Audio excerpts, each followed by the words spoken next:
Hello, my name is Andrea, and I'm Lindsay's best friend, and she's challenging us to tell our story. And, oh boy, my story of spirituality starts way, way before I even knew it. I grew up in a strict Roman Catholic home. I went to Catholic school. I even told a nun in school one year I wanted to become a nun. Yeah, and the whole class laughed at me. And I think that's where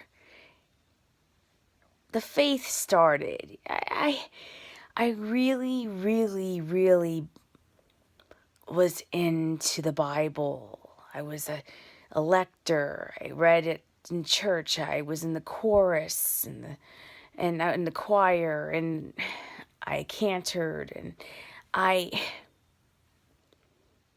truly believed in the power. That's the word, power of God.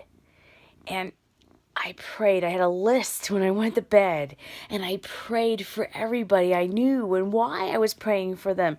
And I went to novenas with my grandma, and I was in church all the time between Catholic school, my grandma, and my parents. I lived in church, and I liked it that way. I was safe there. I was protected, and I felt like it healed me, and I healed it, and I was really, really into it until I was confirmation age.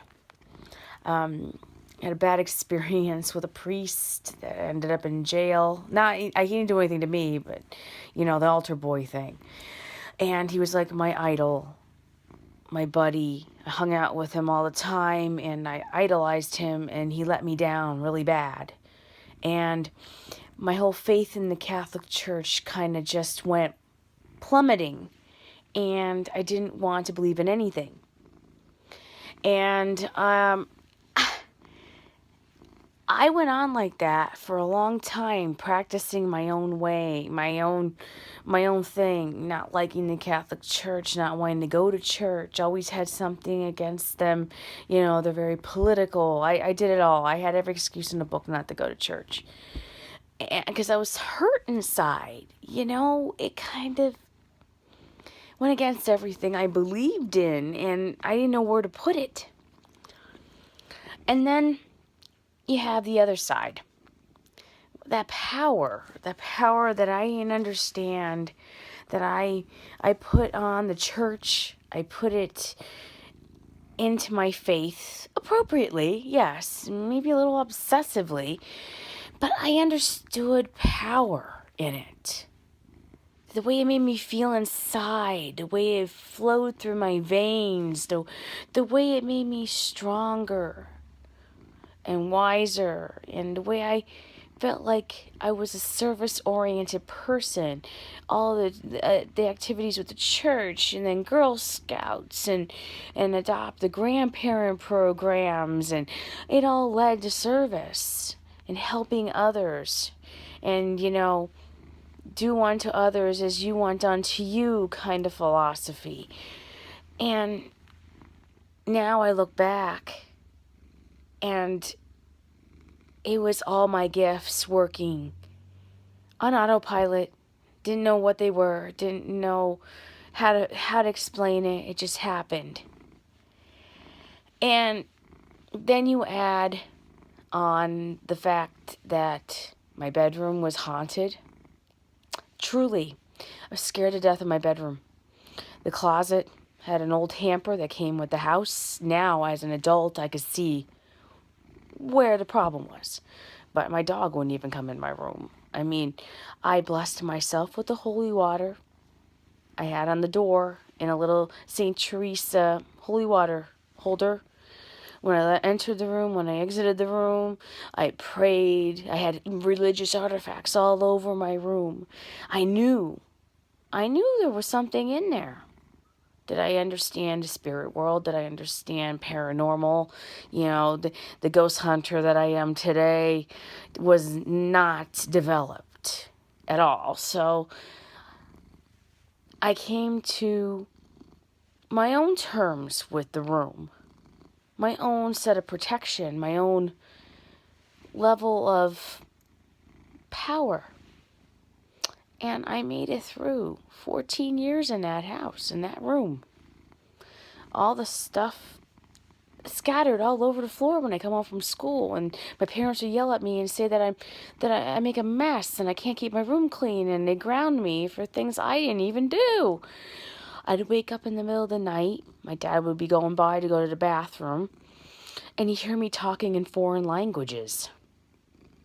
That's what he said. He didn't understand a word I was saying, but he'd have to put me back down. He says, but I was talking in my sleep. I wasn't talking in my sleep at all. I knew exactly what I was doing. And it's I laugh now because it's so obvious now what was going on in that room, what was going on with me, how I had these innate gifts that I knew how to protect myself. I knew how to ask for help then, much better than I do now. Because it was all so natural, so pure, so autopilot. And so, I moved out of that house when I got married. It all went away. I didn't sleepwalk. I didn't talk in my sleep. I stayed in bed. I still sleep weird, but lots of issues there. But all those issues went away when I moved out of the house. Felt safe with my husband. I had my spiritual, my dreams, and I always knew dead people came to me in my dreams. Even when I was a kid, I says, Grandma died last week, but don't worry, she's okay. I talked to her. Everything's good. And I wasn't afraid of that. And everybody thought I was crazy, But I was always talking to somebody. Everybody in school, everyone thought I was the weirdo because I talked to myself again, like Lindsay. That inner voice that it's not just you. It's not just something that you get so used to it. It's so normal that it doesn't come across that way as like everybody else does, or that because I didn't awaken to it yet. I had no idea. I had no idea why I was talking to myself all the time. I thought I was making up these imaginary friends, and they all had names, and they all had personalities, and but I thought I was creative. I made up excuses all the time for why I was the way I was and how weird I was, and I isolated myself. I was much better off by myself. I loved being in my little world, talking to myself.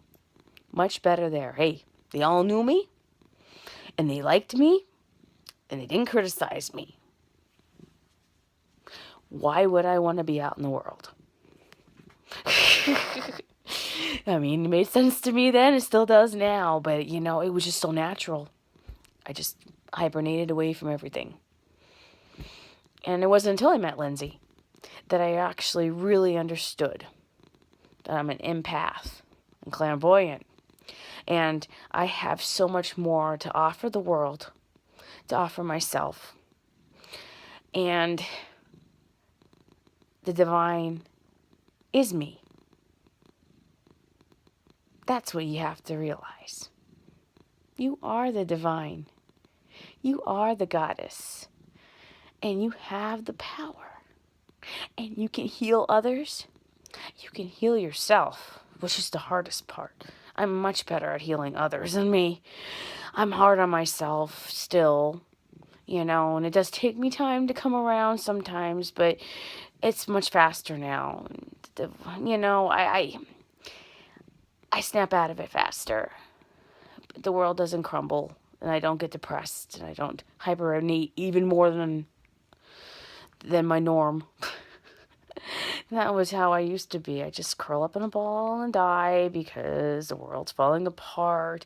All these emotions are taking over, and then that ego trip with the pain and being scared and the worry and everything would creep in because it's intense when you don't know what to do with it all. Everybody needs you. Everybody wants your attention. Everybody wants you to help them, and it's coming at you from all different directions. In your sleep, in your daydreams, in the signs around you. I've had paranormal experiences all my life. It's all around me.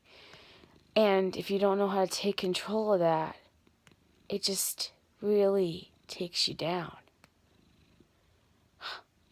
Lowest of low times when it takes over. I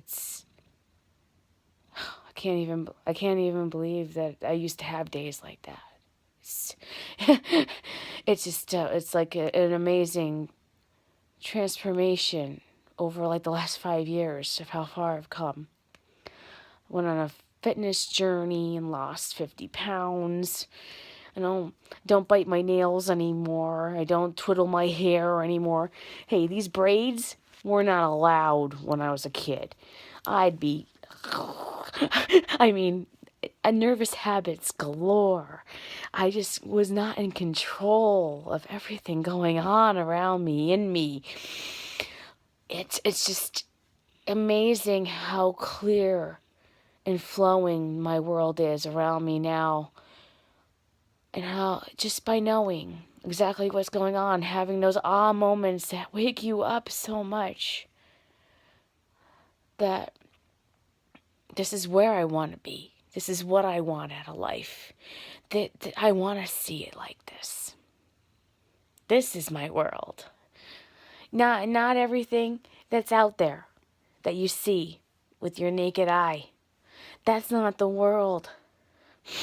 This is the world I'm talking about. The magical world, the paranormal world, the psychic world. My world. It's a good world. And when you get a grip on it, it really is a blessing. But until you get a grip on it, it can be not so nice place to live in. But there's hope for everybody. I know everybody, has their own super secret power. and we need to embrace it. Hell with Clark Kent. We don't need to be incognito. We need to be the Superman all the time. So, ask for help from above and from people like Lindsay. Because once you open your world up and you have that mindset, it does really, really get better. And